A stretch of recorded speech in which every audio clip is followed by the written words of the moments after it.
नमस्कार दोस्तों, good morning.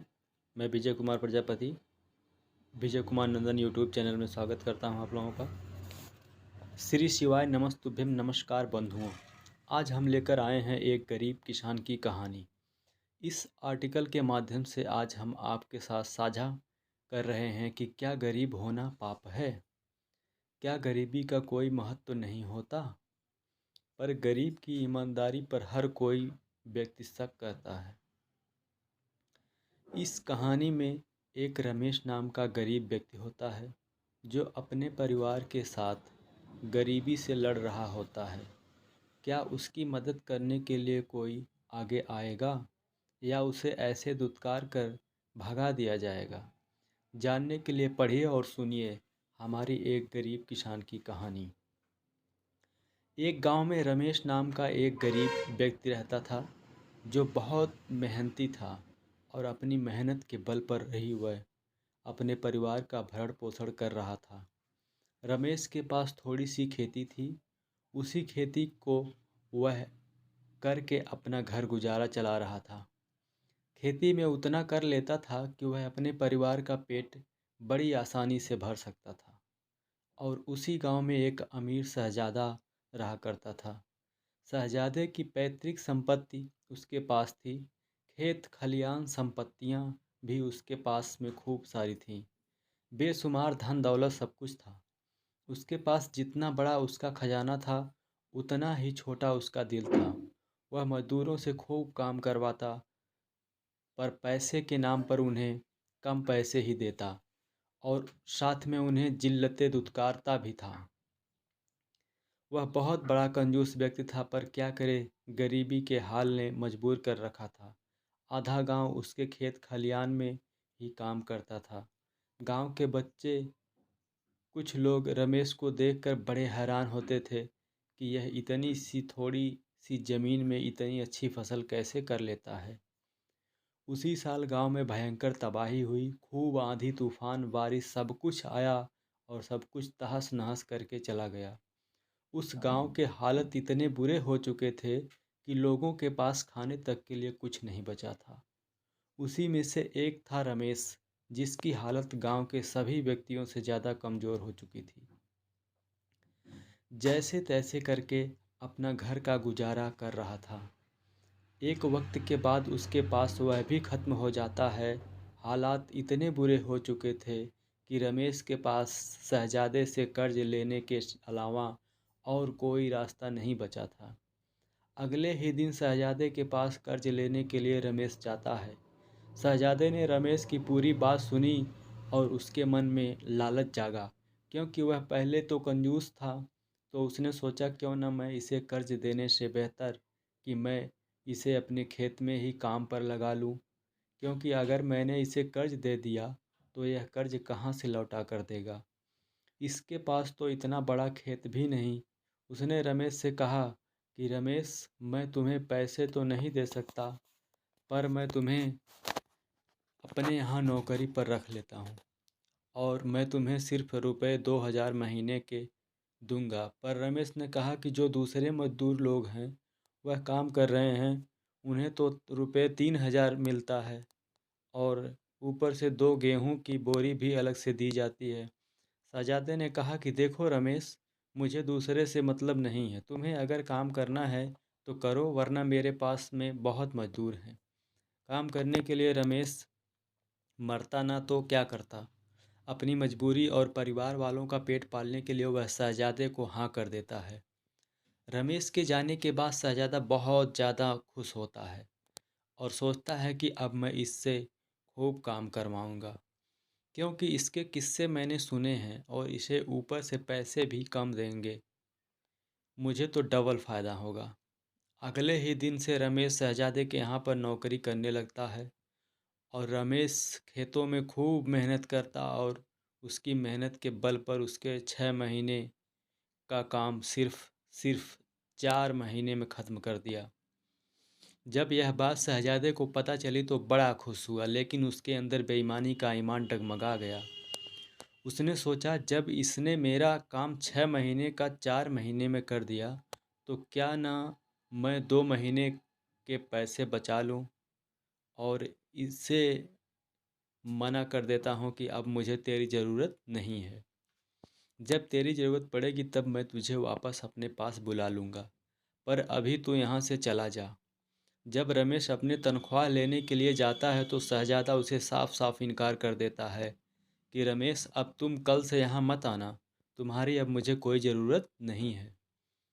Ramesh बेचारा शहजादे के खूब हाथ पैर जोड़ता है और कहता है कि मालिक, मुझे नौकरी से मत निकालो, मेरे बच्चे भूखे मर जाएंगे। मैं आपके सहारे ही तो हूँ। अब मैं कहाँ जाऊँगा, किसके पास जाऊँगा, किसके पास काम मांगने के लिए आऊँगा। और इस गांव में आपके जितना धनवान व्यक्ति और कोई दूजा है भी तो नहीं। मालिक, मेरी गरीबी पर थोड़ा सा रहम खाइए। अगर मुझसे कोई गलती हो गई हो तो मुझे बता दीजिए, या मुझसे उसकी कोई सज़ा दे दीजिए, पर मुझे नौकरी से मत निकालिए। पर उस लालच शहजादे को अपने धनवान होने पर बड़ा घमंड था। उसने रमेश के आंसुओं पर बिल्कुल भी तरस नहीं खाया और उसे उल्टा दुत्कार कर भगा दिया और कहने लगा कि रमेश, अब तुम मुझे दोबारा यहाँ दिख मत जाना। रमेश ने लाख मिन्नतें की, उसके पैर तक छू लिए, पर उसका दिल जरा सा भी न पिघला। रमेश बेचारा आंखों में आंसू लेकर चुपचाप अपने घर चला आया। पत्नी ने लाख समझाया, कोई बात नहीं ऊपर वाला हमारी मदद करेगा, कोई न करे या न करे। पर रमेश ने कहा, नहीं, अभी मुझे ज़रूरत है। मैं कल फिर से शहजादे के पास जाऊंगा और उसे नौकरी की भीख मांग लूँगा। इस बार चाहे वह मुझे 1000-1500 रुपये भी क्यों न दे, मैं वह ले लूँगा, क्योंकि मुझे परिवार का पेट पालना है। सुबह होते ही रमेश उस शहजादे के घर पहुंच जाता है। शहजादा उसे देखकर कहता है, मैंने तुम्हें कल ही मना किया था ना कि तुम यहाँ मत आना, अब क्यों आए हो? यहाँ पर रमेश ने कहा, साहब, मेरे अन्नदाता, मेरे मालिक, मुझे नौकरी पर रख लो वापस, वरना मेरे बच्चे भूखे मर जाएंगे। नौकरी पर रखने के लिए मना कर दिया और उसे फिर दुत्कार कर भगा दिया। अगले ही दिन वापस वह रमेश उम्मीद में जाता है कि आज शहजादा मान जाएगा, आज तो मुझ पर तो कुछ दया दिखाएगा। पर रमेश ने जैसा सोचा वैसा नहीं हुआ। शहजादे ने उसे वापस बुला बुला भला बोला शहजादे ने उसे वापस बुरा भला बोलकर अपने दरवाजे से भगा दिया। बातें करने लगे कि हमारे गांव का शहजादा गांव के सभी लोग बातें करने लगे कि हमारे गांव का शहजादा कितना बुरा इंसान है कि वह शहजादा उस गरीब इंसान की थोड़ी सी भी मदद नहीं कर सकता। क्या इतना नीचे गिर चुका वह शहजादा? जब यह बात शहजादे को पता चले कि उसके बारे में कुछ बातें गांव में फैल रही हैं, उसकी चारों तरफ बुराइयां हो रही हैं, तो वह घबरा जाता है और सोचता है कि अब मैं क्या करूं। उसके मन में ख्याल आता है कि क्यों न मैं 10 से 15 दिन के लिए अपने रिश्तेदार के यहाँ चला जाता हूँ। तब रमेश यहाँ आना छोड़ देगा और मैं फिर वापस यहाँ आ जाऊँगा। और जब तक यहाँ का पूरा माहौल ठंडा हो जाएगा, वह शहजादा रात होते ही अपने पूरे परिवार के साथ अपने रिश्तेदार के यहाँ चला जाता है। जब अगले दिन रमेश उसके घर पहुँचता है तो उसे कोई दिखाई नहीं देता। रमेश फिर भी उम्मीद लगाकर वहाँ बैठा रहता है कि शहजादा थोड़ी देर में आता ही होगा। वक्त तेज़ी के साथ भी जाता है, 10 से 15 दिन कब हो जाते हैं पता ही नहीं चलता और वह शहजादा लौटकर अपने घर आता है। जब वह शहजादा देखता है कि रमेश वहाँ उसे दिखाई नहीं देता है तो वह अंदर से बड़ा खुश होता है और सोचता है कि मेरी तरकीब काम आ गई, इस रमेश से मेरा पीछा छूटा। शहजादे को घर आकर देख कुछ मजदूर लोग शहजादा के पास आते हैं और कहते हैं कि मालिक, आपके जाने के कुछ दिनों बाद ही आपके घर में कुछ लोग चोरी के इरादे से घुसने ही वाले थे, पर रमेश वहाँ हर रोज़ आपका इंतज़ार करता था और बैठा रहता था। उसकी नज़र उन चोरों पर पड़ गई और उसने बिना अपनी जान गंवाई वह उन चोरों से अकेला ही लड़ गया और उसने आपका पूरा घर लूटने से बचा लिया। पर हाँ, उस भिड़ंत में वह पूरी तरह से गंभीर घायल हो चुका है और वह अभी अस्पताल में भर्ती है। गांव वालों की बात सुनकर वह शहजादे का थोड़ा सा मन ठंडा पड़ गया। उसने सोचा कि मुझे रमेश से मिलना चाहिए। जब वह रमेश से मिलने के लिए अस्पताल पहुंचा, तब उसे पता चला कि उसे सुबह ही घर भेज दिया गया है। शहजादा भागते हुए रमेश के घर जाता है और रमेश के घर की हालत और रमेश की हालत देखकर उसे बड़ा अफसोस होता है और रमेश से कहता है, मुझे माफ़ कर दो रमेश, मैंने तुम्हें गलत समझा और मुझे अपने किए पर बहुत शर्मिंदगी महसूस हो रही है। मैंने तुम्हारे जैसे नेक ईमानदार बंदे पर इंसान से गलत व्यवहार किया।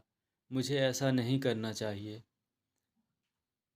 रमेश कुछ कह पाता, इतने में शहजादे की आंखों से आंसू छलक पड़ते हैं। रमेश कहता है कि मालिक, आप मेरे बारे में सोचा, वही मेरे लिए काफ़ी है। फिर वह शहजादा रमेश को अपने घर वापस नौकरी पर रख लेता है और उसके घर की हालत पूरी सही कर देता है और इस बार शहजादा रमेश को ज़्यादा पैसे देता है। इससे रमेश के घर की हालत भी अच्छे हो जाते हैं और रमेश वापस अपना जीवन अच्छी तरह से जीने लगता है। तो अपना अस्तित्व जीवन में इस तरह से बनाओ कि आपके ऊपर कोई उंगली ना उठा पाए। अपना काम पूरी ईमानदारी और मेहनत के साथ करना याद रखना। आप पर कोई नज़र नहीं रखता, इसका मतलब यह नहीं कि ऊपर वाला भी आप पर नज़र नहीं रखता। जब सारे कैमरे बंद हो जाते हैं तो ऊपर वाले के कैमरे हमेशा चालू रहते हैं। हमेशा अच्छे कर्म करते रहो और अपनी ईमानदारी का परिचय देते रहो। यही एक असली इंसानियत होने की पहचान है दोस्तों। हम आशा करते हैं कि आपको हमारी यह कहानी, गरीब किसान की कहानी ज़रूर पसंद आई होगी। अगर आपको हमारी यह कहानी पसंद आती है तो आप इसे दोस्तों के साथ ज़रूर शेयर करें, ताकि वह लोग भी इस कहानी के माध्यम से कुछ सीख लें और अपने इरादों को सही दिशा में लेकर जाएं। हमारी इस वीडियो को पढ़ने और सुनने के लिए आपको बहुत बहुत धन्यवाद। जय हिंद, जय भारत।